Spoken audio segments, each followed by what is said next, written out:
Continuaremos hoje estudando a Bíblia.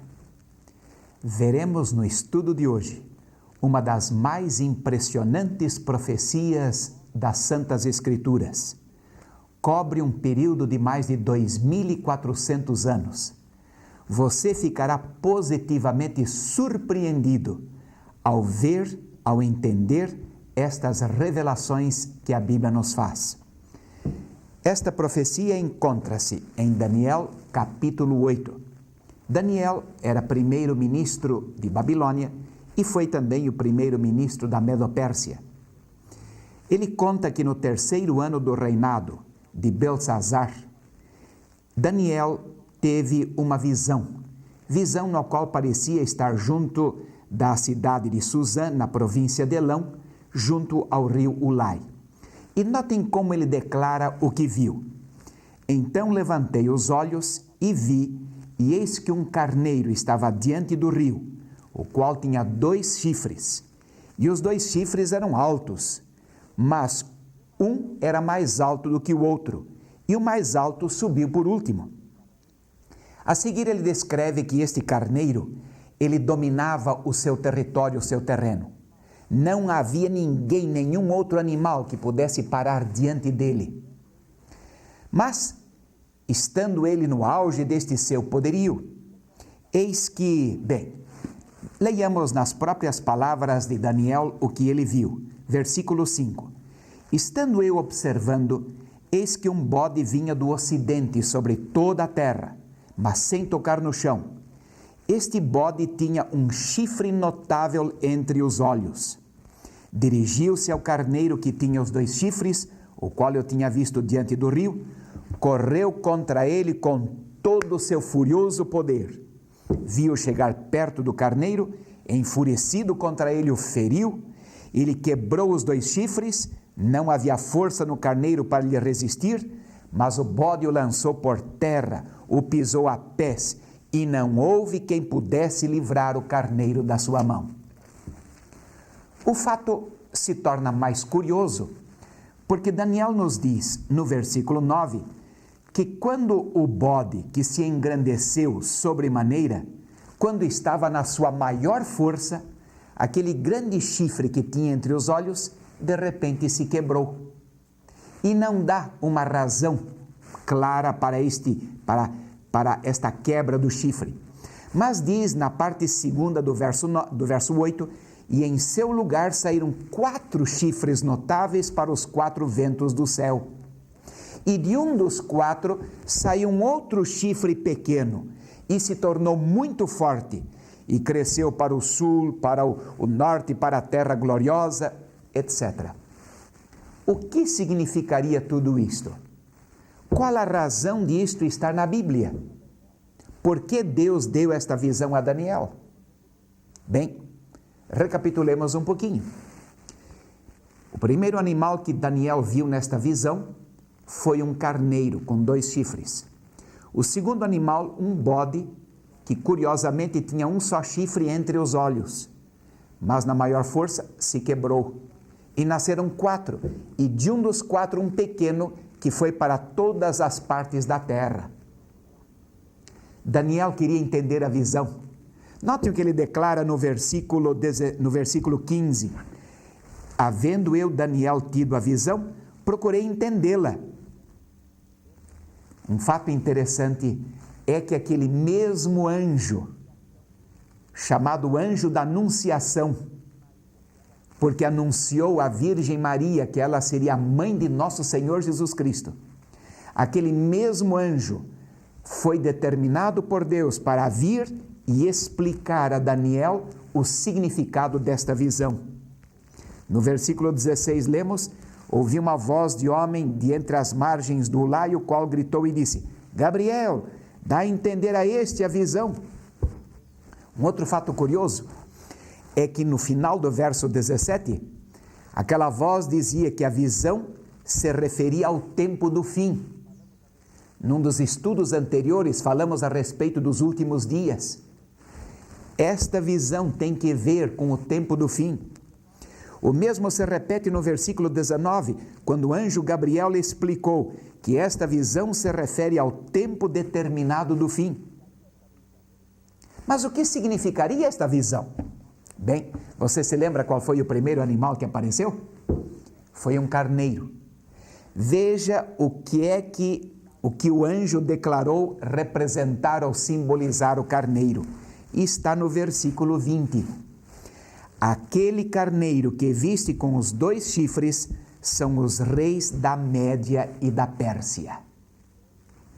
Um fato curioso, que era justamente o império que sucedeu à Babilônia, depois de Daniel ter visto esta visão.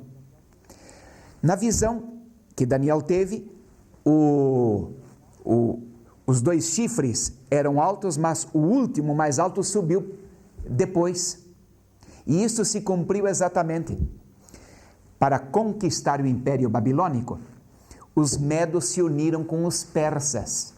Mas os persas, que apareceram por último, se tornaram mais fortes, se tornaram mais altos no dizer da profecia.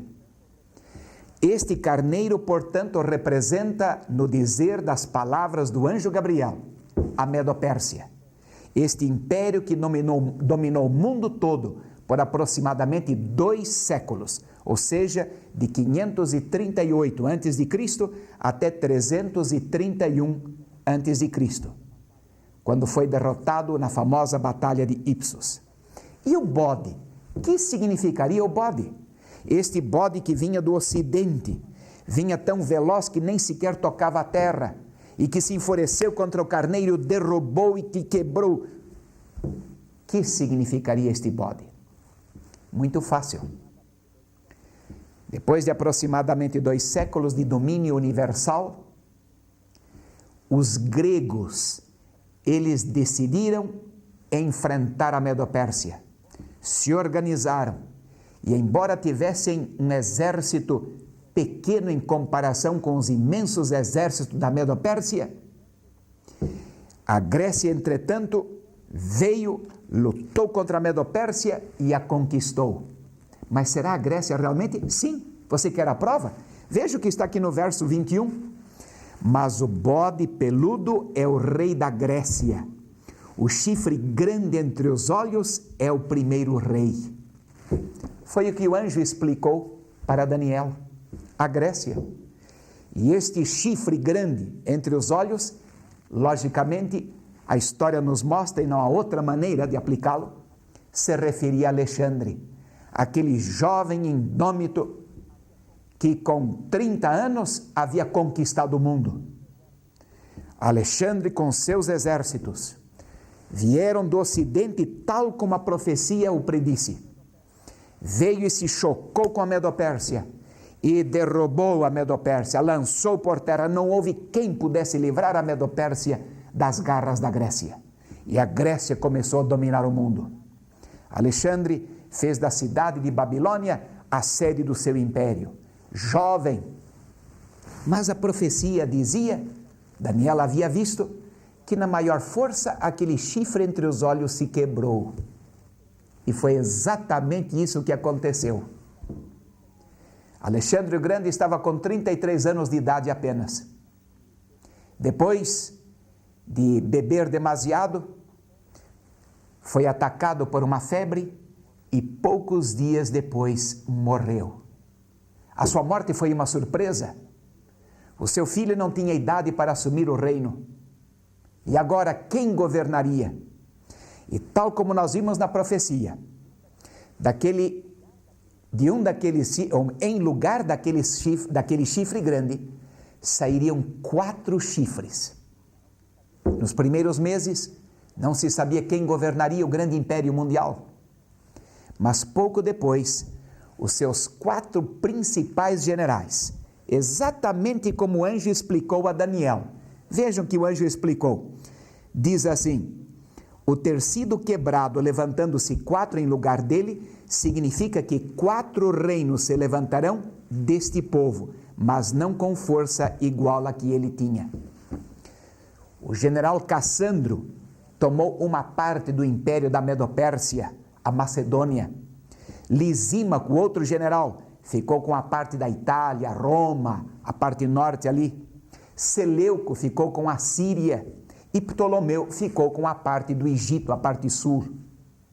Os 4 generais dividiram o império entre si e a profecia se cumpriu exatamente ao pé da letra. Mas, voltando à visão, encontramos que um daqueles 4 chifres cresceria um outro, a princípio muito pequeno, mas que depois cresceria para todas as partes da terra. Quem é? Como se identifica este chifre pequeno ou ponta pequena, conforme a tradução bíblica? Interessante que a Bíblia não o identifica diretamente, mas a Bíblia nos conta o que ele haveria de fazer. E ao estudarmos o que ele haveria de fazer, nós o definimos perfeitamente nas páginas da história. Vejamos o que ele haveria de fazer. Lemos no versículo 10 que este chifre pequeno haveria de crescer até atingir o exército do céu. O que significa esta expressão? Exército do céu são aqueles que são fiéis à ética do céu, às leis do céu. E diz: alguns do exército e das estrelas lançou por terra. O verso 11 diz que haveria de engrandecer-se até contra o príncipe do exército. Quem seria este príncipe do exército?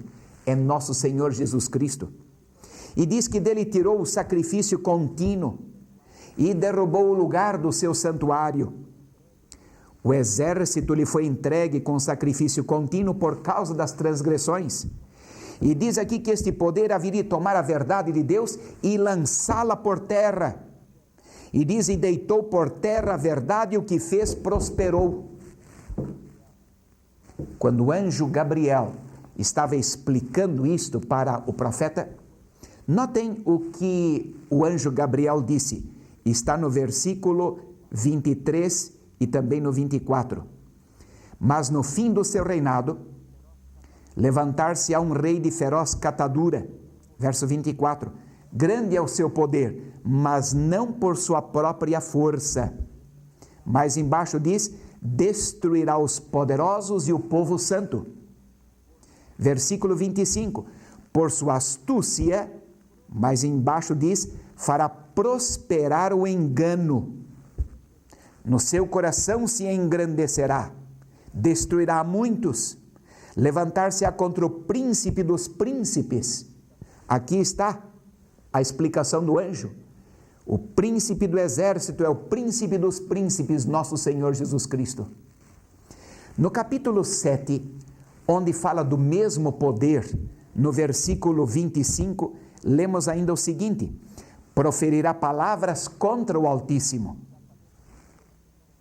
Exatamente o que vimos no texto anterior, contra nosso Senhor Jesus Cristo. E depois diz: destruirá os santos do Altíssimo e cuidará em mudar os tempos e a lei.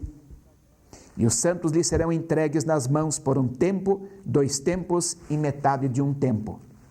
Você, por certo, perguntará: o que significa isto, 1 tempo, 2 tempos, metade de um tempo?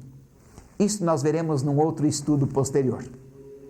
Mas lhe chamo a atenção para o que diz aqui, que haveria um intento de mudar a lei de Deus.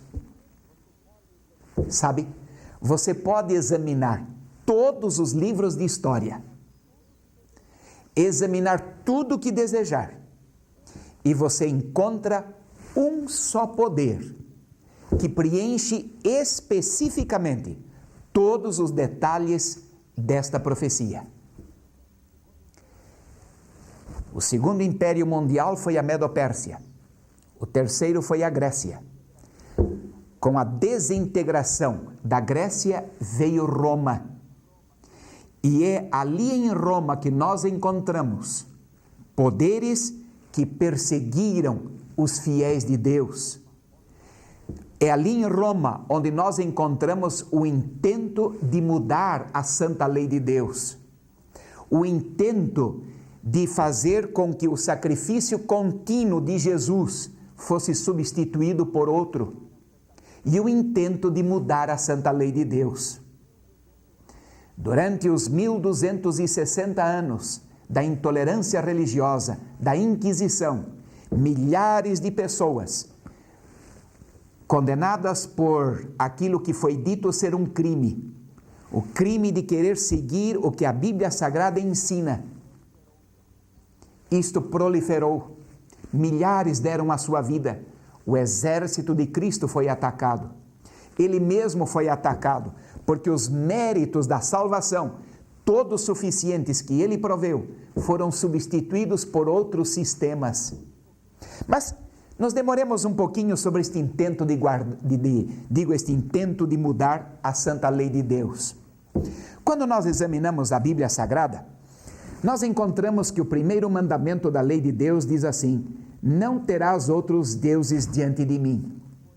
Mas sabem como foi a modificação? Do outro lado, lemos amar a Deus sobre todas as coisas. Embora as palavras sejam um pouco diferentes, mas o conteúdo é praticamente o mesmo, concordamos? Mas notem agora o segundo mandamento da lei de Deus: não farás para ti imagem de escultura, nem semelhança alguma do que há em cima nos céus, nem embaixo na terra, nem nas águas debaixo da terra. Não as adorarás. Este mandamento da santa lei de Deus, conforme se encontra em Êxodo capítulo 20, ele foi tirado. E o terceiro mandamento tomou o lugar do segundo. O terceiro mandamento diz: não tomarás o nome do Senhor teu Deus em vão. E este mandamento foi para o segundo lugar, não tomar o seu nome em vão. O quarto mandamento tomou o lugar do terceiro, e as palavras foram mudadas. Em lugar de dizer, lembra-te o dia do sábado para o santificar, etc., foi mudado para guardar domingos e festas. O quinto mandamento tomou o lugar do quarto, o sexto tomou o lugar do quinto, o sétimo tomou o lugar do sexto, o oitavo tomou o lugar do sétimo, o nono tomou o lugar do oitavo, e o décimo, como um foi tirado para que a conta pudesse ser 10, o décimo foi dividido em 2. Não desejar a mulher do próximo, não cobiçar coisas alheias, que ao cabo dá no mesmo. Os senhores podem me examinar, repito, tudo o que quiserem, e os senhores não encontram um outro poder que intentou fazer esta mudança. Bem, agora vem a pergunta. Mas, e por que teria sido dada esta profecia? E diz que foi para os últimos dias. Sabem, existe um versículo da Bíblia muito claro. Está em Provérbios, capítulo 29, versículo 18. Note o que diz: não havendo profecia, o povo se corrompe, mas o que guarda a lei, esse é feliz. Lei é ordem, é felicidade, é bem-estar. Pecado é desordem, é confusão, é infelicidade. Deus, como um pai de amor, sem atacar a ninguém, decidiu dar esta profecia e mostrar que ela se refere ao tempo do fim. Ela vem através do desenrolar da história até os nossos dias, porque Deus quer que você seja feliz e que eu seja feliz. Mas quando a lei de Deus é desprezada, não há felicidade. Há corrupção, miséria, sofrimento. E meus caros amigos, não é isto, digo melhor, meu caro amigo, não é isto que nós já temos em quantidade. Deus queria poupar-nos a infelicidade. Deus queria advertir-nos contra estas manifestações, estes intentos de afastamento de Deus, afastamento das coisas de Deus, porque Ele quer que sejamos felizes. Mas, voltando ao livro de Daniel, ali no capítulo 8, onde estávamos,